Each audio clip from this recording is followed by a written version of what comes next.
foes. Babylons can't crack the code. Used to sip out styrofoam, but figured I should stick to drugs. Happy Friday, everyone. Welcome into another edition of Final Whistle. As always, I'm your host, Blaine Spencer. First off, I want to apologize if you were looking out for an episode this past Tuesday. We had some major technical issues, which ended up resulting in me being unable to create a video on Tuesday. But we're going to be recapping some things that have been happening this week. College basketball is back. What great news is that? Started back up this past Wednesday. And then we're going to also, hopefully you all had a happy Thanksgiving. And we're going to be talking about some Thanksgiving football that took place with Houston and Washington dominating this yesterday. And then we're going to touch upon with some other key components, college football that's happened on this Black Friday, as well as give you my lock it in picks for this weekend. We went 3-3 this last weekend. So we broke even, not awful, but we're going to try and help you make some money this weekend. So without further ado, let's get started. Let's start off with some Thursday Thanksgiving football. Two games that ended up resulting into a couple of blowouts. We had the Houston Texans end up dominating the Detroit Lions in the first matchup, taking down with a score of 41-25, if I'm not mistaken. Deshaun Watson, an absolute stud. Yep, 41-25. Deshaun Watson, an absolute stud. 4 touchdowns, 17-25, 318 yards. It was honestly an absolute clinic that was put on display. Will Fuller had a huge game himself. 6 receptions, 171 yards, 2 touchdowns. Houston, definitely a team that you need to try and figure out, especially after the whole offseason, trading DeAndre Hopkins away, firing Bill O'Brien.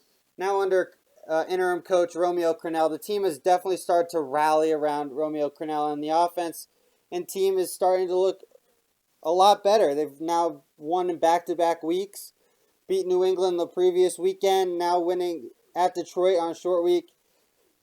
Nothing to see here. Then the Houston Texans are starting to figure it out and look like the team that we thought they were going to be at the starting point of the season. As for the Detroit Lions, my God, they are atrocious. So bad. My goodness, pick 6 by J.J. Watt early on in the game. Matthew Stafford never looked comfortable. He ended up finishing 28 of 42, 295 yards, a touchdown, and an interception. Adrian Peterson had a relatively good game. 15 carries, 60 yards, a couple scores. But what can you say about how bad the Detroit Lions team looks?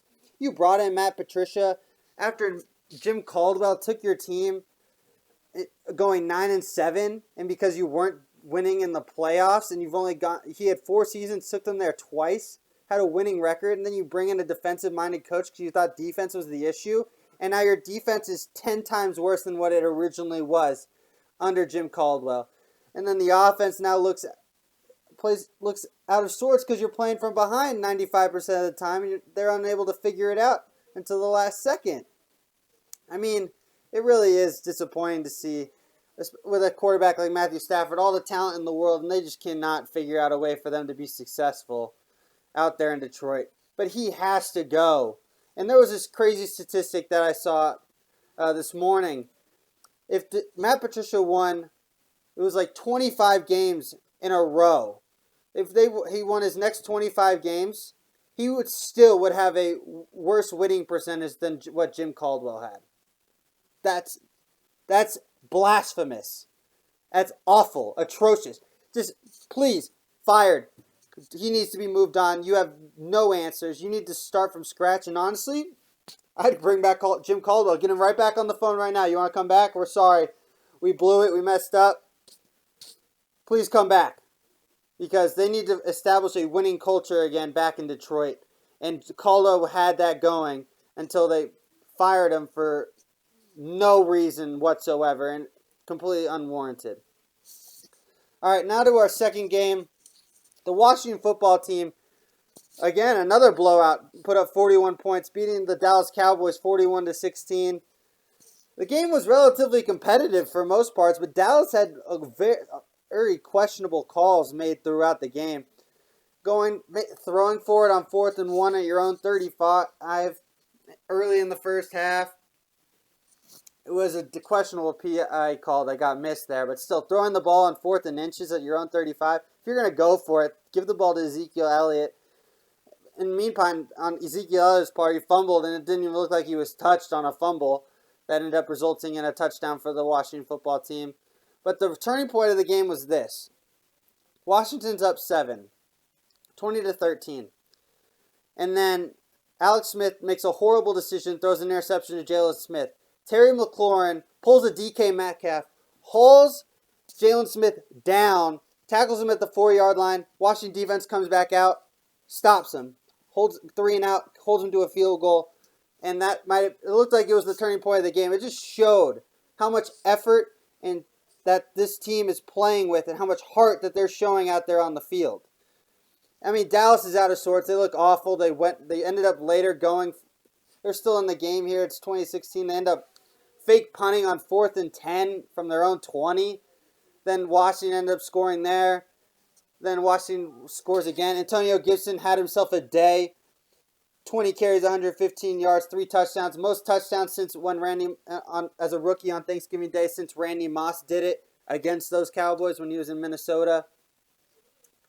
But what is Mike McCarthy doing, right? I don't think he has any clue what's going on out there. His team doesn't buy in, and he's going into this press conference saying, "Yeah, that fake punt would have worked great. It was executed perfectly. We needed to execute perfectly. We just didn't get the play the way we wanted. The defense made a play." What? You lost like 5 yards on that block punt, on that fake punt. Excuse me, not block, fake punt. Really? Really? Like, get a clue here. Get a clue. It's just, I don't know. They just look so lost without Dak Prescott. And, I mean, you're 3-8 now. Washington now holds the division, has the lead at 4-7. Like, what? Like, Dallas is out of sorts. Washington capitalized on Dallas's mistakes, and they ended up blowing them out because they took advantage of how horrible Dallas called that game. And kudos to them. So, I mean, the NFC East was on full display. I mean, it was a very disappointing Thanksgiving Day of football with 2 blowouts, unfortunately. But what can you do? Food was great for me, though. I ate my turkey as a Washington fan. Ate my turkey, ate my ham, ate my casserole, lived it up, smiling the whole way down, scarfing down that food. So, happy day for me. And then the other game, if you guys hadn't noticed, again, Ravens-Steelers was postponed to Sunday, which has now been, this morning has been postponed to Tuesday now, due to the Ravens testing positive and unable to handle what's going on there within their organization. Lamar Jackson's the next big name that was tested positive there, and who knows what's going to happen with them. I knew it's unfortunate to see. So we'll see if that game even gets played on Tuesday. But we're going to touch upon some current college football that's happened today so far. We've had some great games that have been on display. Iowa State came back from a 10-point deficit against Texas to win 23-20, almost ensuring them a spot into the Big 12 championship. Their percentage of now getting there is at 99%. So it's basically a lock for them, which is great to see. Sam Ehlinger, like you say, I mean, everyone thought he was going to put Texas back on track, and he's definitely made them better than what they were before him. There's no doubt about that, but he hasn't really brought himself to that capability and level everyone had thought he was going to be at. So Iowa State 23-20 over Texas, and then another top 20 matchup that took place was Notre Dame taking down North Carolina 31-17. Notre Dame defense was the story, and especially in the second half, tied 17 up at the break. Notre Dame outscores North Carolina 14-zip, shutting out that high-potent North Carolina offense led by Sam Howell and those running backs and receivers that can go all over the field. So kudos to defensive coordinator Clark Lee. He had a great game plan after North Carolina smacked them in the mouth, scoring 14 points on their first 2 drives, and then only being held to 3 the rest of the game was remarkable. Ian Book, a magician. It looked like backyard football out there a couple times with him scrambling around. Even on one play, he just flung it out there. Completely ill-advised, but he just flipped it on a 3rd down. It ended up being a big play and taking a couple more minutes off of that clock and helped them ice the game. So that was another big update that took place in number 2 Fighting Irish. Took down North Carolina 31-17. Let's give you a little bit of updates. Some other scores that are taking place right now. Oregon's going to be playing later. Iowa, ranked 24th in the country. They took down Nebraska 26-20 today. And then there's going to be some great games tomorrow. And I'll give you my picks later on. But now we're going to touch upon some different components that has taken place, which is what's college basketball being back, which has been awesome. I'm a Seton Hall alum. They played today. It was really a rough one. We came up short, losing 71-70 at Louisville. But we learned some things today from Seton Hall Pirates, that we're going to be a very competitive team. I thought there was a chance that we weren't going to be as competitive, and this might have been a down year, but we showed up. We ended up having a chance to tie the game, and we missed a free throw with under a second remaining. What can you do? Ultimately, it was a bad foul call to begin with, but still, having a chance to win that game is a great telling point for the Seton Hall Pirates. I'm expecting us to play really well this season. But major upset of the day, the University of San Francisco took down number 4 Virginia 61-60. Unheard of. It was unreal. Let's see here. Jamare Bouye scored 19 points, and it led to San Francisco pulling off the biggest upset of the college basketball season so far. Great to see that they take down 61-60. Virginia just looked out of, Virginia. The way they play slow, take a lot of the shot clock, and most of their games end up being a lot closer than the experts think because of just the style of their game. You stifle them they play defense, and you score roughly 50 to 65 points a game, and you're 95% of the time they end up winning. So it just ended up backfiring. USF shot extremely well from the three-point arc, which was absolutely the difference of this game. And UVA, they have nothing to complain about. They had a chance to win the game at the end. They just ended up missing the shot. So what are you going to do there? Another big storyline that's taken place so far in this young college basketball season is number 1 Gonzaga absolutely dominated number 6 Kansas the other night. They ended up beating them 102-90 in an absolute shootout. But they had 3 guys with plus 23 points. You had Corey Kispert at 23. Drew Timme scored 25. Jalen Suggs with 24. And you could just see that this Gonzaga team is legit. And you're seeing a kind of a passing of a torch here, showing that I know Gonzaga is usually always relevant and has a great chance to make a run at the national championship every year. But they easily look like the team to beat so far in this young season. And they are showcasing that. And they have shooting all over the floor. They can play defense when they have to. Kansas, yes, they were relatively being dominant, but they're going to still be a relatively solid team this year. They have a long way to grow. They have a lot of young pieces there. Villanova, they've also opened up 2-0. They ended up beating Arizona State last night in a hard-fought game. You knew Colin Gillespie was going to be a stud. You knew that they were going to be able to showcase their versatility. And any team under Jay Wright is that they play fundamentally sound basketball, and they are smart. They were really smart. They play fundamentally sound. They do not make their own mistakes. So Villanova has also looked really good to start the year. Now let's transition to what we're going to wrap up with some quick lock it in picks. So you already know what time it is. Lock it in. I'm going to give you my 3 college football picks and my 3 NFL picks that we're going to help you make some money this weekend. And you're going to be going into Monday, going into work, hopefully after this Thanksgiving weekend, happy because you're going to have some extra money in your pocket, right? All right. So let's start off with college football here. My first lock. Auburn, plus 24.5 versus Alabama. Why? Why? Is because Nick Saban will not be the head coach because he tested positive for COVID this week.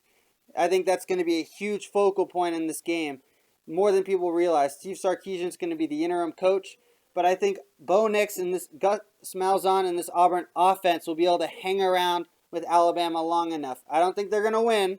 I think Alabama will still win relatively comfortable, but Auburn, you're telling me that they're not going to lose in a rivalry game by less than three touchdowns and a field goal? Give me that all day long. Auburn plus 24.5. Lock that first one in. Secondly, Boston College -1 versus Louisville. This almost feels like it's a given game. Louisville hasn't looked really good all year. You're looking at a Boston College team that's been competitive against Clemson and Notre Dame, the number 2 and number 3 teams in the country respectively. This has to be a game that the experts know more than me because that the casinos know more because -1 is an absolute joke. Take Boston College right now at -1. That is almost a given. Then I'm taking Florida State plus 10.5 versus Virginia. Yes, Virginia's 500, 4-4.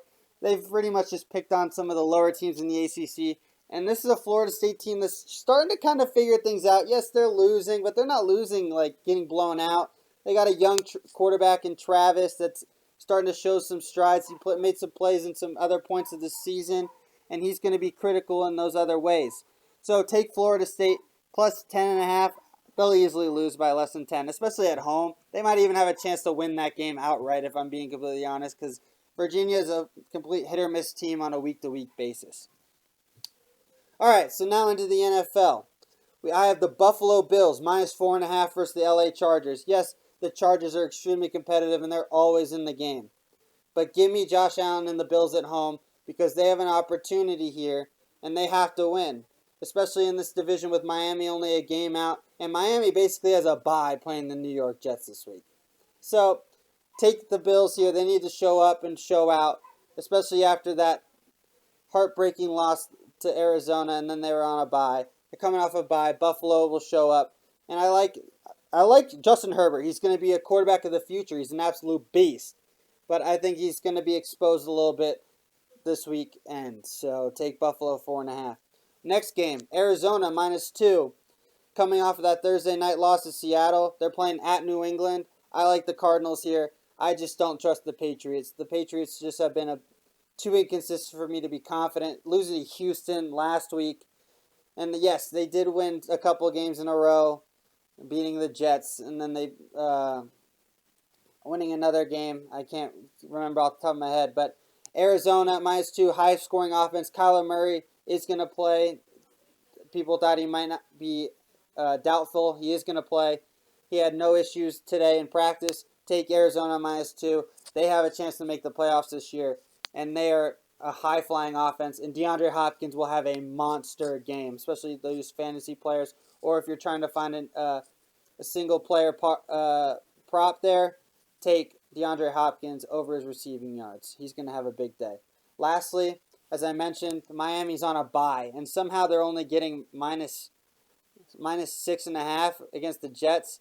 They'll blow them out this week. Darnold is returning for the Jets, but he hasn't looked good at all this season, and the Jets are absolutely atrocious. So that's just going to wrap it up with that. The Jets are awful. The Dolphins have a chance to make the playoffs, and they even have a chance to win the division with only being a game behind Buffalo. And Tua will probably most likely start. Coach Brian Flores said he would start. I think the Dolphins will show up and show out this week and take advantage of their virtual bye week that is the New York Jets. So let's recap these 6 picks that I have. Auburn plus 24.5 versus Alabama. Boston College -1 versus Louisville. Florida State plus 10.5 versus Virginia. That's for my college football picks. And then for the NFL, I have Buffalo -4.5 versus the Chargers. Arizona -2 versus the Patriots. And Miami -6.5 versus the Jets. Lock those 6 in because I'm going to try and go 6-0, and I love these picks this week. I think we have a great chance of it easily going 5-1, potentially 6-0. So lock those picks in. So again, I want to first hope you all had a happy Thanksgiving. Hope you guys enjoyed your Black Friday shopping. I did my shopping from online. I didn't want to go into stores due to COVID and so forth. But enjoy your rest of your weekend. Remember, that I will have another episode out on Tuesday. So everyone, enjoy the rest of your evening. Have a great weekend. Good night.